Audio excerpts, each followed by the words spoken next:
Okay, there's a lot to catch up with. Strap yourselves in. You ain't so tough with that bad boy tuck. I'ma get it how I'm living, I'ma walk the walk. Outline my lines, I rap through thought. Yo, what's happening, people? Welcome back to Football Therapy with me, your host, Yan. Hope you're doing well. Really do hope that. Sorry the video is a little bit later today. I'll try and get one, if not two videos in a day. I had some stressful stuff going on. Kitchen sink stuff. Boring, but we are here and we are talking Chelsea. Lots going on. Ben Jacobs publishing an article on Give Me Sport about Levi Colwill wanting first team football, like he did with Pochettino before he signed this long-term contract. We're going to find out what the ruddy heck's going on there. Tammy Abraham could be available for £20 million, which has got a lot of people speaking, and he could be returning to the Premier League. And then an update on Michael Olise from Matt Law of The Telegraph as well, reiterated by multiple other journalists that he wants to come to Chelsea. Cy Phillips has confirmed a quoted tweet from citing a guy called Santi, the journalist Santi Auna. Lots of people basically confirming that Michael Olise wants Chelsea. So we're going to get into all that today. So I'll thank you for joining me as usual. If you want to support the content, you're most welcome. It's super simple. You just drop a like on the video.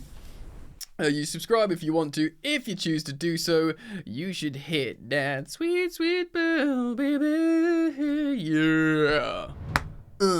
Let's start off with Colwill. So Ben Jacobs writes this on Give Me Sport. Levi Colwill plans face-to-face talks with Enzo Maresca as he looks for guarantees that he'll be a starting centre-back, not left-back, centre-back next season. The Blues will dismiss any offers for the 21-year-old, who's contracted until 2029 with a club option for a further year. So he's part of the Project 2030 crew. Lockdown.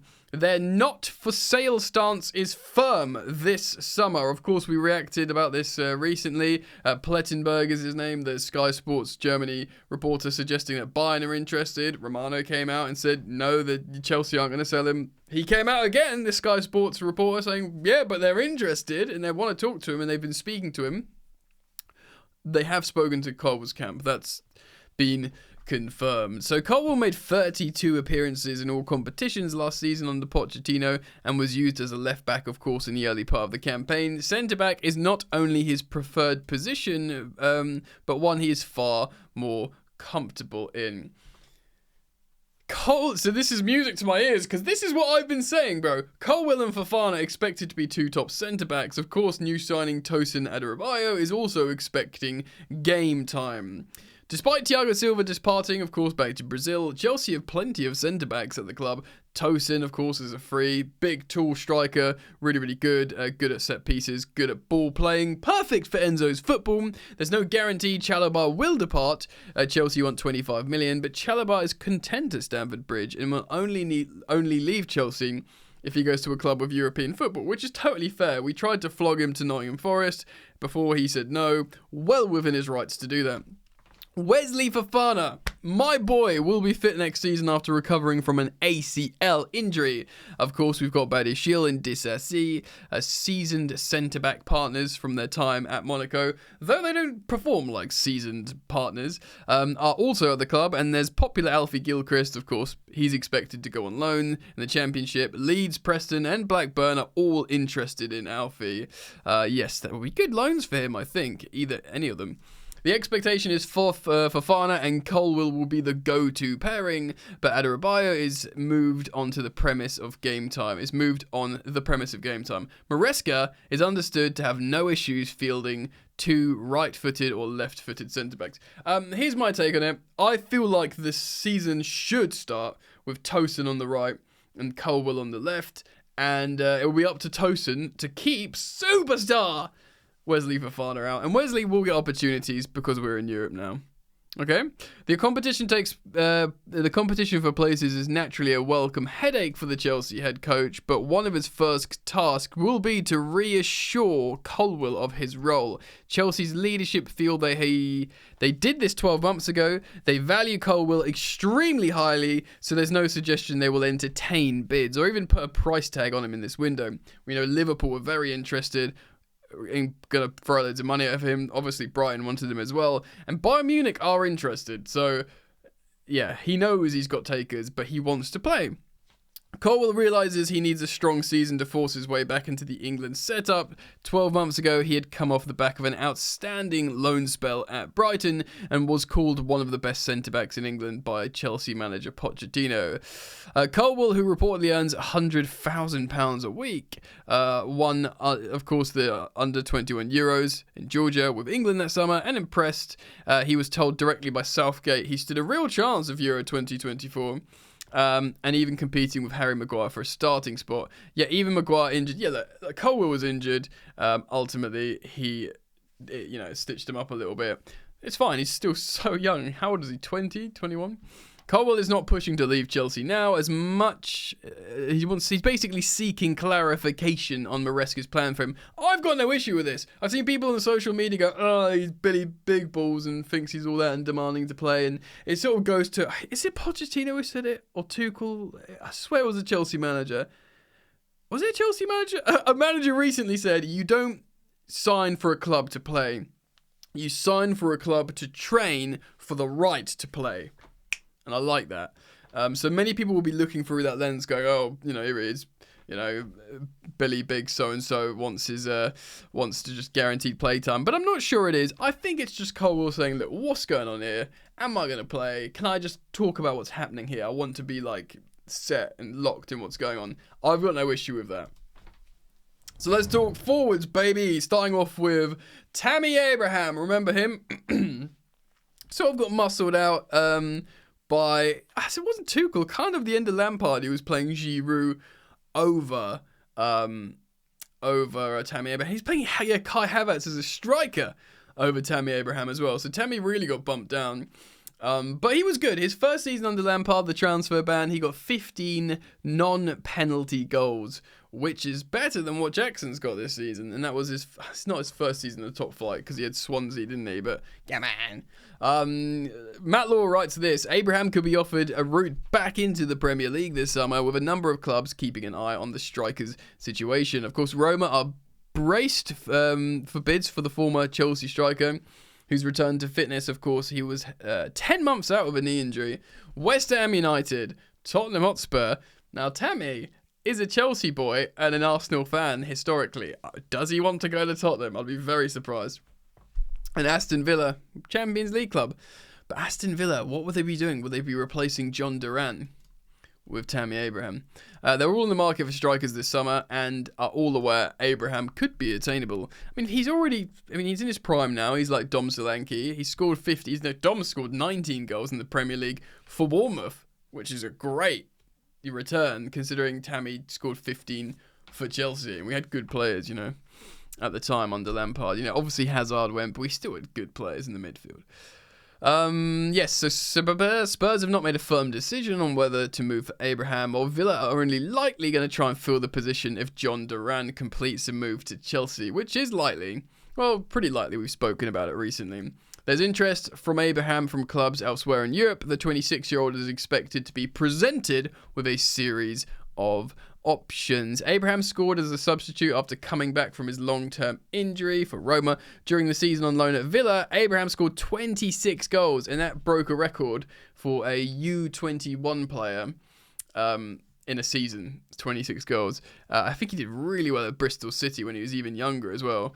And of course, he netted 12 goals and then 12 goals in 18 goals and then 12 goals in a campaign which was sidelined by Thomas Tuchel. So 18 goals the first season, but that was 15 in the Prem. Again, no penalties because Jorginho was there. In his first campaign in Italy, Abraham scored a career best 27 goals in 53 games, pretty much a goal every other game, which is strong, Abraham has 2 years remaining on his contract at Roma. It's saying here he could be available for £20 million. £20 million. I wonder, because Romelu Lukaku's season-long loan is finished at Roma, they can't afford him. They 37 million is the price for Roma. Sorry, for Lukaku. I wonder if you say, look, we'll give you 17. No, you give us 17 million and Tammy Abraham for Lukaku. Would they do that? Maybe. 17 million. Anyway, Tammy for an affordable price. What do you think? Obviously, he's 6 years older than John Duran, Tammy Abraham. People still think of Tammy Abraham as this young player because he was young at Chelsea, but then he's gone away, like, you know, grown up. 26 years old. He ain't no spring chicken anymore, says the 35-year-old. But, I love Tammy, but yeah, it's because he's so affordable. 20 million quid is like really affordable for a player that's scored in the Premier League before. I don't know, man. Is he this technical striker that we need under Enzo Maresca? My gut feeling is saying you just don't go back. Do you know what I mean? And that's generally you should never go back. The only player I would have gone back to, I think, is, well, Michael Olise doesn't count. We're about to talk about him because he's an academy player. You know, if we were going to sign Musiala, I wouldn't be like, oh, never go back. But Tammy Abraham, there's an element for me like, yeah, it's just let's move forwards. You know. Yeah, so that's how I feel about that. But let me know what you think. 20 million quid for Tammy is really reasonable. And many people of you watching this would probably prefer that than John Duran.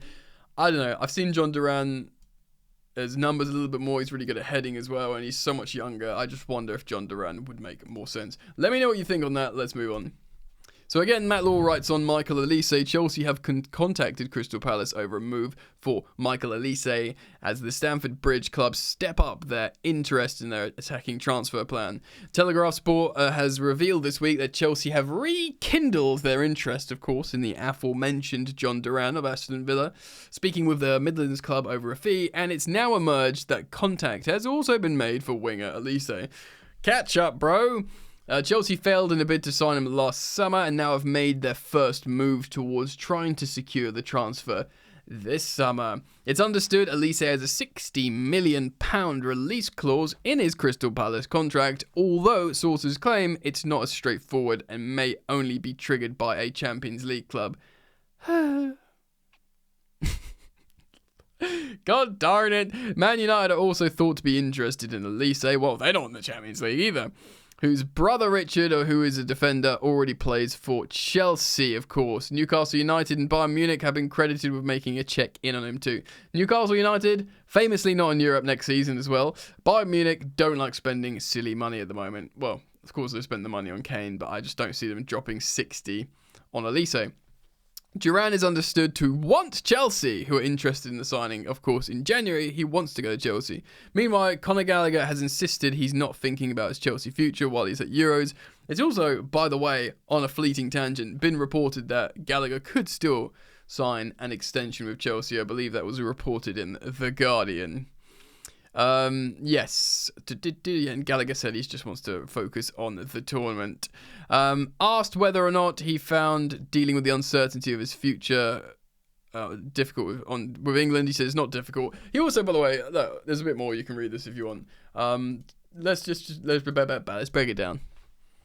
Gallagher also explained he's very thankful to Pochettino for the season he's just had. He thinks he's put him in a stronger position. He thinks he's been more of a leader. He had more responsibility, and that has all been positive for him. But he also, as a clever young man, which he is, of course, explained how he is looking forward to and is very interested in working with Enzo Maresca at Chelsea. But that could just be some sort of politician stuff, do you know what I mean, rather than the truth. I don't know.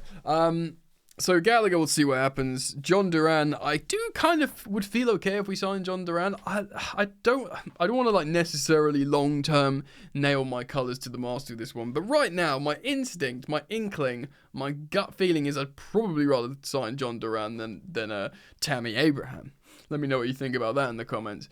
But Chelsea are looking at Olise, and I have to say, man, Olise would be very, very exciting. I've said before multiple occasions that it's just another right-sided, left-footed attacker, but if we can make it work, in the same way Enzo Maresca isn't opposed to playing multiple left-footed centre-backs, multiple right-footed centre-backs, he should feel the same about attackers. But our players, we know Noni Madueke just doesn't play on the left.